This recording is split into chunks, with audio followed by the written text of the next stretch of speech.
এই যে মানব কালেমার কালেমা কোন আকার এই যে মানুষ কালেমার কঠোর গাছে হইয়া দেখা যায় আরে বাবা দিব্য জ্ঞানে দেখো কালেমা চাইয়া আর স্বাধীনের উপরে আল্লাহ পাক কলমকে সৃষ্টি করে হুকুম করেছিল হে কলম তুমি লেখো লা ইলাহা ইল্লাল্লাহ আমার কলম আর স্বাধীনের উপরে লেখে লা ইলাহা ইল্লাল্লাহ কলম ৭০,০০০ বছর পর্যন্ত জায়গায় থেকে রইল ৭০,০০০ বছর পর আল্লাহকে জিজ্ঞেস করে মাওলা আমি তো লা ইলাহা ইল্লাল্লাহ লিখলাম এবার কি লিখবো আল্লাহ পাক জবাব করলো এবার পাশে লেখো মুহাম্মাদুর রাসূলুল্লাহ সাল্লাল্লাহু আলাইহি কথাটা শোনার সাথে সাথে সেদিন কলম একটা ঝাঁকি দিয়েছিল কেঁপে উঠেছিল কলমের মাথাটা ফেটে যায় বাবা সেখান থেকে 3 ফোঁটা কালি ঝরেছিল সেটার 1 ফোঁটা কালির ফসল হলো আপনি আমি দুনিয়ার যত মানুষ তাই তো গানের মধ্যে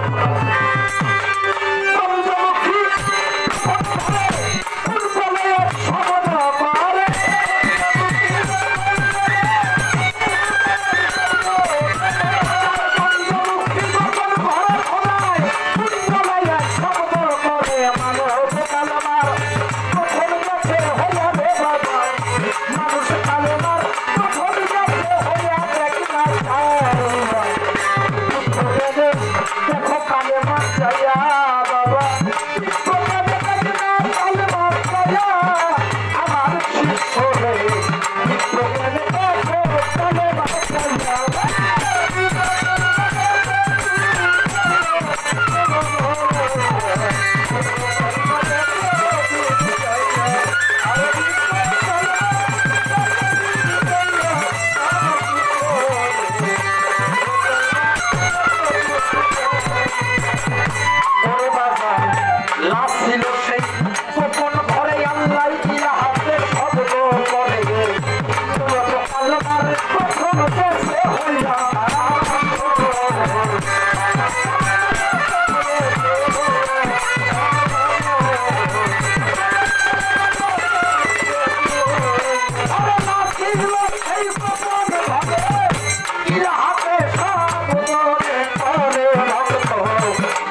ছিল দয়াল, আমারও অজুদের মাঝে শুনি আল্লাহর অজুদ রহিয়াছে। অজুদ কি বুঝেন বাবারা? অজুদ, অজুদ কি এটা জানছেন? কথা বলেন, একজনে জানে? পালাগান বলে দেশে হয় অনেক, শুনেন নাকি? অজুদ শব্দ করো দেহ, দেহ অজুদ দেহ। আমার এই দেহের মাঝে নাকি আল্লাহর দেহ রহিয়াছে, কোরআনে এসেছে, আর ভাষে তাহা দিচ্ছে। আল্লাহর অজুদ কোথায়? একটা মানুষ বাবা 18 চিঠে তৈয়ার, ইহার ভিতর মায়ের 4, বাবার 4, আল্লাহর দেওয়া হলো 10। মায়ের 4 কি? পুস্ত, পুস্ত লৌহ হলো। বাবার 4 কি? হাড়, রক, মনি, মগজ। এই গেল কত? 8। আল্লাহর দেওয়া হলো 10। এই 10টা হলো ইন্দ্রিয় শক্তি, দেখার শক্তি, চলার শক্তি, বলার শক্তি, হাঁটার শক্তি, জ্ঞান শক্তি, চোখের শক্তি, ধরার শক্তি। কিভাবে? 10টা ইন্দ্রিয় শক্তি হলো খোদার দান। হ্যাঁ, বিজ্ঞানীরা লক্ষ লক্ষ কোটি কোটি টাকা খরচ করে মানুষ বানায়, মেশিনের মাধ্যমে তারা চলে, কিন্তু জান দেওয়ার ক্ষমতা তাদের নাই। দৃষ্টি শক্তি দেওয়ার ক্ষমতা তাদের নাই। এটা খোদারই দাস। এই 10টা শক্তির মাঝে আল্লাহর যে অজুদ, এইটা প্রতিটা মানুষের ভিতরে নিহিত আছে। এবার আছেন কোন কালেমা কোথায় বান্ধা? কালেমা শাহাদাত হয় সাক্ষ্য বাণী, ইহার চাইতে বেশি শাহাদাত হয় সাক্ষ্য বাণী, মিথ্যা কইলে দোষী, মিথ্যা কইলে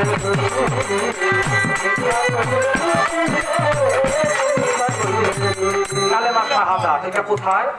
এটা হলো মানুষের জবানে সাক্ষী দেওয়া। কালেমা তৈয়ব লা ইলাহা ইল্লাল্লাহ মুহাম্মাদুর রাসূলুল্লাহ, আমি সাক্ষী দিতেছি আল্লাহর প্রেরিত পুরুষ আপনি সেই মুহাম্মদ রাসূলুল্লাহ। সাক্ষী দেওয়া, এই সাক্ষীটা মানুষের দেইকা সুজা দিতে হবে বাবা। আমি এখন পারভেজ যখন গান করতেছি, ধরেন কুন্ডেশ্বর বাজারের ভিতর মার্ডার হয়েছে একটা, এটা এক লোক আমার কানা এসে বলছে। পুলিশ যদি আমার কাছে জিজ্ঞেস করে ওখানে কি হয়েছে, আমি বলবো মার্ডার হয়েছে, কিন্তু এই কথাটা আমার সত্য হবে না, কারণ এটা কোনো চোখে দেখি নেই, মানুষের কথা শুই না। আমি বলছি এই দেখা কথা, শোনা কথা, এইটা হবে না, মানুষের স্বচোখে দেখা শুনে সাক্ষী দিতে হবে। আর দেখা সাক্ষী দিতে হচ্ছে রসুলকে দেখা। শাহাদাত তৈয়ব কালেমা, এটা মানুষের চোখের ভিতরে দেওয়া আছে। এমনি ভাবে পঞ্চ কালেমা মানুষের এক এক জায়গায় গঠিত, তার কথা সেখানে না, তার কথা আজা হাত জবাব করো। শুনো, শুনি দিল খোলসে, মানব দেহে 7 জন নবী 7টা জায়গায় রহিয়াছে। কোন কোন জায়গায় এটা আছে এটা তার জানার বিষয়। দরদিরা, আল্লাহ পাক এই মানব দেহ তৈরি করার জন্য প্রথমেই দরকার হয়েছিল 5টা জাত। ইহার ভিতর আগুন, পানি, বাতাস, মাটি, যাদের পরে আছে সেবা। সেবা কয়টা? এটা হলো 7টা। তার একটা হলো দম, কদম, আক্কেল, এলেম, এলেম। 7টা সিফাত প্রতিটা মানুষের মধ্যে আছে। ইহা গুরুর কাছে যাইয়া ইহার কর্ম শিক্ষিত হয়। আর এই 7টা সিফাতের ভিতরেই 7 জন নবী আল্লাহ পাক প্রেরণ করেছে। নবী শব্দের অর্থ হলো নবগণ প্রাপ্ত বা নতুন। যে ব্যক্তি এই সাধনা করতে পারে তার কাছে আল্লাহর নতুন নতুন নবী কোন ব্যক্তি না। পারভেজ দেওয়ান গান গাই, আমি পারভেজ ব্যক্তি, কিন্তু দেওয়ান কোন ব্যক্তি না। কথা বোঝা যায় বাবা? আমার কথা বোঝা যায়? একটু কথা বলেন বাবাজিরা, পায়ে হাত ধরি, বোঝা যায়? আপনাদের দেশে চেয়ারম্যান আছে না? আছে? দাদা কথা বলেন না, আমি কথা বলেন।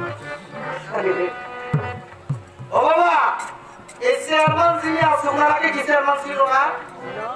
তাইলে বোঝা গেল চেয়ারম্যান কোন ব্যক্তি না, চেয়ারম্যান হলো একটি পদের নাম। উনি চলে যাবে, যুগ যুগান্তর এই পদ থেকে যাবে। চেয়ারম্যান হলো একটা উপাধি। তেমনি ভাবে নবী কোন ব্যক্তি না, নবী হলো তার একটা উপাধি।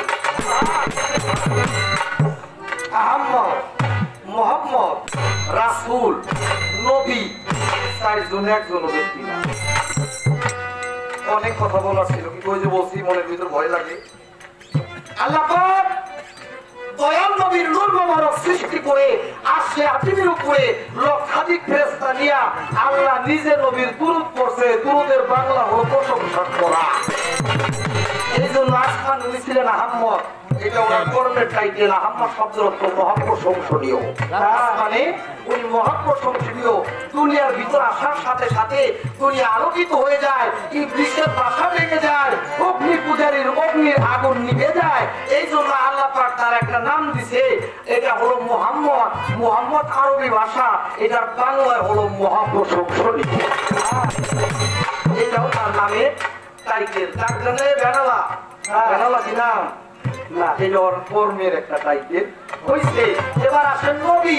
নবী কোন ব্যক্তি না, নাবা শব্দের থেকে নবী শব্দের উৎপত্তি। নবী শব্দের অর্থ হলো নবধন প্রাপ্ত, অর্থাৎ আল্লাহর নতুন নতুন বাক্য যার উপরে নাজিল হয় ওই ব্যক্তিকে। এমনি ভাবে বাবা, যার ভিতরে বাক্যগুলো আসে, এই সাতটা সিফাতের কর্ম করতে পারলে সেই ব্যক্তি ওই দরজায় যাইয়া পৌঁছাইতে পারে। আশা করি তাহার কথার জবাব ব্যস্ত হইয়া এইবার একটা গান গাইব বাবা আসরে দাঁড়াইয়া। আমার কাছে একটি ভান্ডারি গানের অনুরোধ আছে, গানটি গিয়ে আমি বসবো। এরপর দেখি আবার শিষ্য তার কোন ব্যথা বেদনা নিয়ে দাঁড়ায়।